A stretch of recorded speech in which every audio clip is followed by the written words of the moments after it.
Well, hello everyone. Hello everyone. Welcome to Ray's Corner Live, coming to you live all the way from here. We're here, right here, man. For some reason, I was trying to go live on Facebook, but it wouldn't let me go live on Facebook. I don't know what it was. So I'm going to my YouTube. I'm have to share this with you guys. Hopefully, you get some notifications out there. Let me just take a second. Let me see what we got going on over here to see. What's happening. Okay, what's happening. Let's get to my page, your channel. Okay, so I'm up and ready. Okay, all right, this is good. This is good. Okay, let's see when we're going to change. What's happening? All right, there we go. All right. Hello, everyone. How are you guys doing? How are you guys doing? This is Ray's Corner Live, coming to you live all the way from here. Where it's here, it's right here. You know, we gearing up, sharing with you guys. Just remember, I don't have to record. I don't have to record. I don't think I have to record. Nope, I don't have to record. Okay, look, just gearing up for you guys. So just gearing up for you guys, real quick. Okay, let me put that over there. Let me respond to this one text and I'll be right to you. Wait for him to respond. Okay, so here we go. So look. I want to talk about, remember I was telling you some things that we're going to be going through this year, but I need to just make sure we do our national anthem that Dr. Wilcrest gave us, okay? So when we talk about Ray's Corner Live, what is Ray's Corner Live? Ray's Corner Live, we discuss social issues of today while creating political, economic, and entrepreneurial solutions for the African American community. So with that being said, we say this: stop name calling one another. Stop gossiping about one another. Stop squabbling with one another. Stop snitching on one another, informing on one another for reasons of personal gain. Stop cursing one another. Stop being discourteous to one another. Stop being disrespectful to one another. Stop stealing from one another. Stop robbing one another. Stop fighting one another. Stop killing one another. Stop throwing down trash where people live, where Black people live, work, and play. Stop making dirt and filth the norm. Stop using and selling drugs to one another. Stop Black children from thinking that as children, they can be adequate mothers and fathers. Stop believing that welfare will save you. Start believing in prosperity. Stop pretending that racism, white supremacy does not exist. Stop being divided and conquered. Stop allowing Black, brown, red, and yellow people being divided by white supremacists. So that's what Ray's Corner about, discussing the social issues, to lay the foundation of things that we need to be stopping as the African American community here in America, right? That's what we need to be doing. So tonight we're going to really, I'm not going to spend a lot of time on it, but I'm going to share some things about it, right? Sean Rochester, when we talk about Sean Rochester, wrote a book called The Black Tax. I don't think we're all familiar. Well, I can't say what you're not familiar with. I wasn't familiar with this. I just got involved and started studying a couple months ago. And it's really informative because one of the things that I do with our incubation program, we help raise up entrepreneurs, we help raise up business owners, we help to lay the foundation of your businesses, the 4 S's, the structure, the strategy, system, and sales of your business to help spur economical growth. So unbeknownst to me, that was what we do in our incubation program, to teach you to make sure that you can scale up. So now with the statistics, I understand why that is real important. We understand we have 2.4 to 2.6 million Black businesses. Of course, out of that, only about 1.9% 1.9 million have employees. And we'll talk about that a little later, but I'm just going to lay a foundation today, right? So you can get a better understanding of what is meant by the black tax. You know, we talk about the $1.4 trillion that we have as far as buying power that we generate, but we don't talk about the $8 trillion of net worth that we're not tapping into. We're not talking about the 6 million jobs that we can create if 1.6 million black businesses, watch this, scale up and hire people. It will create $6 million. When you talk about black tax, what is black tax? This is what black tax is.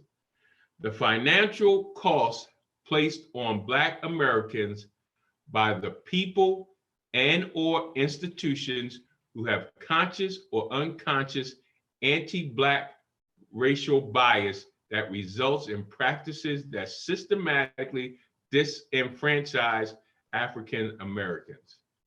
Wow. Wow. I'm going to give you that definition again of what black tax is so you can understand. The financial cost placed on black Americans by the people and or institutions who have conscious or unconscious anti-black racial bias that results in practices that systematically disenfranchise African Americans. Do Americans harbor anti-black sentiments? It's a question. Well, the question was asked and answered by the Associated Press. The Associated Press survey conducted with the researchers, watch this, because we're giving you some statistics here so you understand, and we're just laying a foundation today. Associated Press survey conducted with researchers from Stanford University, the University of Michigan, and the National Opinion Resource Center at the University of Chicago found the following. This is what they found. Proportions of Americans expressing conscious anti-black attitudes.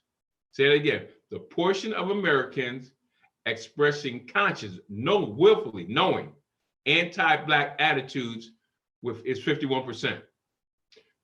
Knowingly with an anti-black attitude, right? 51%. Okay. Portion of Americans express it who are unconscious about anti-black attitude is 56%. They're not purposely, have this attitude. It's unconscious, but it's there. Okay. Let me. I'm just gonna have to call them right back.